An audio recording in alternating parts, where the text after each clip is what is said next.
Akkasuma hamma gochuu qabnu goone irra garuu oolchuun hin danda'amne jechuudhaan kan isaan kaasanii namni du'a hin oolu haa ta'uti garuu aliin haadhu iyyuu malee hojiin isaa immoo waalchaa dhiiga keessumaa boollaan ol jechuudhaan kan isaan kaasanii jiranii seenaan isaanii.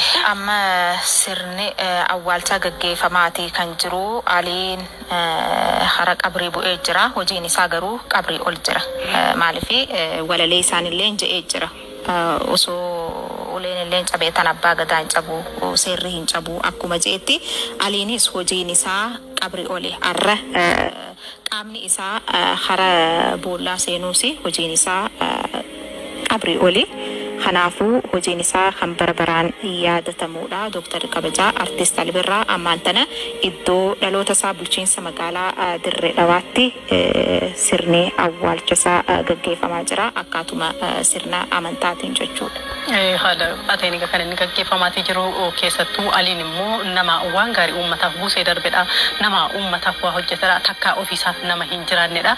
Kanaafiyyuu seenaansaa hin dagatamu jechuudhaan kan kaafameetii jiru keessumaa wanti kaafame keessaati Alii Birraan nama darbedha. Biyya kanaaf qofa osoo hin taane nama addunyaaf jiraatee darbedha.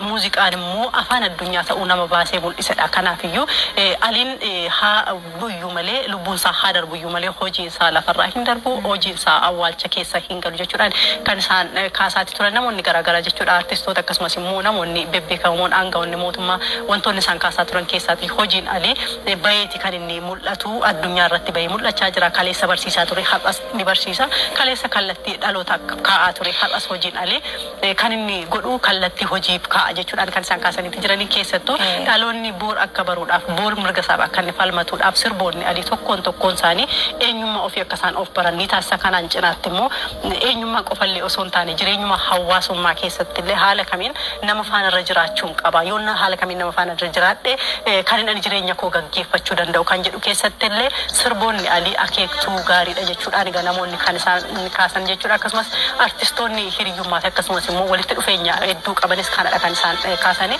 Alii nama salphaa maqaan qabrii oli maqaan qabrii oli wantiin yaadata Junaydillee maal jedhe umrii isaa dheeressuudhaaf umriin isaa akka dheeratuuf waa hedduu yaallee jirraa hanqa dandeenyu saniis ta'e hana garuu guyyaa dhalannu du'a keenya beeknaa gaafa dhalattuu namni akka du'u beekamaadha garuu jireenya addunyaa kana keessatti jiraattuun waan gaarii hojjetanii dabruun Dr. Kabajaa Artist Ali Birraarraa barachuun akka barbaachisaa ta'ee addunyaan silaahuu tarraa hafanii miti fuuluma rabbitti rabbi sabriinu haa godhuu hara jannatatti haa nu qajeelchuu ja'aniiti gaa kadhannaa kan taasisanii fi arraan tana adeeroon awwaalamee jira hojiin isaa garuu qabri ol jira. Kanaafuu ummata Itoophiyaa hundaa fi jajjabina hawwinaa dhugumaanuu mana muuziqaa mana kitaaba guddaatu cufamee jechuun ni dandeenya garuu hojiin isaa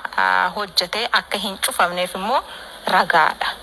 Keessumaa egaa sirna awwaalchaa kun keessumaa lubbuudhaan lafarraa darbus wantoonni lafarratti inni kaa'ee darbe immoo gahee guddaan ni taphataadha. Keessumaa biyyi kun tokkummaadhaan akka isheen dhaabbattuudhaaf dinagdeedhaan akka jabaattuudhaaf siyaasaan akka isheen jabaattuudhaaf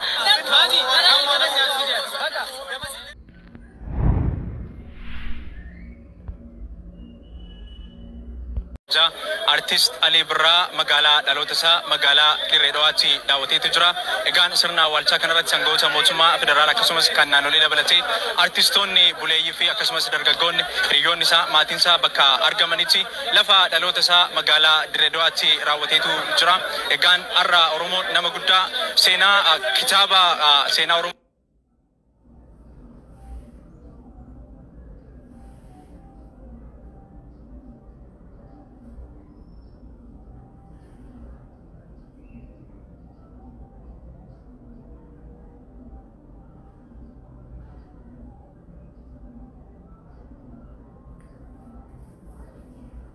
nama qabatee jiru nama artistii Oromoo guddise nama beekamaa artistii Ali Birraa dhabdeetu jirti. Egaan gaggeessaan gootaas as magaalaa dhaloota isaa magaalaa Dirree Dhawaatti gaggeeffametu jira. Sirni awwaalcha isaas as magaalaa Dirree Dhawaatti raawwateetu jira. Dear viewers and listeners, this is the funeral ceremony of the late Dr. Artist Ali Birraa. Oben has been bringing you live since from the farewell ceremony to the funeral ceremony of the legend artist Ali Birraa. Ali Birraa is the renowned Oromo artist, not only the Oromo artist, is the great Ethiopian artist and is well-known artist across the region. He sang in more than different 7 languages and he used to bridge unity among the community in Ethiopia and across the region, and he is such great man, and Oromo lost a such great man, man of honor, and we honor him and his legacy and his art will stay with us in eternity, and now his body is laid to eternity at his birthplace, Dirree Dhawa City, at the presence of senior government officials, regional state officials, and as well as the federal officials, his families, friends, and colleagues of from the music industry, and we salute the late hero artist Ali Birraa. ክቡራን ተመልካቾቻችን የክቡር ዶክተር አርቲስት አሊ ብራ የቀብር ስነ ስርዓት በትውልድ ከተማው በድሬ ዳዋ ከተማ ተፈጽሟል። በዚህም የቀብር ስነ ስርዓት ላይ ከፍተኛ የመንግስት ባለስልጣናት እንዲሁም ከፌደራልና ከክልል ተገኝቷል። እንዲሁም ወዳጅ ዘመዶቹ የሙያ አጋሮቹ በተገኙበት በትውልድ ከተማው በድሬ ዳዋ ከተማ ተከናውኗል። ኦቤንም በቀጥታ ስርጭት እናንተ ጋር ሲደርስ ቆይቷል። ከበጀምቶ ታዳውቱ ተገኛ ጋር ስርኒ አዋልቻ አርቲስቲ ከበጀማ ዶክተር አሊ ብራ ኦቤን ተምሳሰከለቲ أما تمساسي كني كلتي أوبن استوديو ممتش أدامر رايت فيفا ترتين كيسن أوبن وليناتو.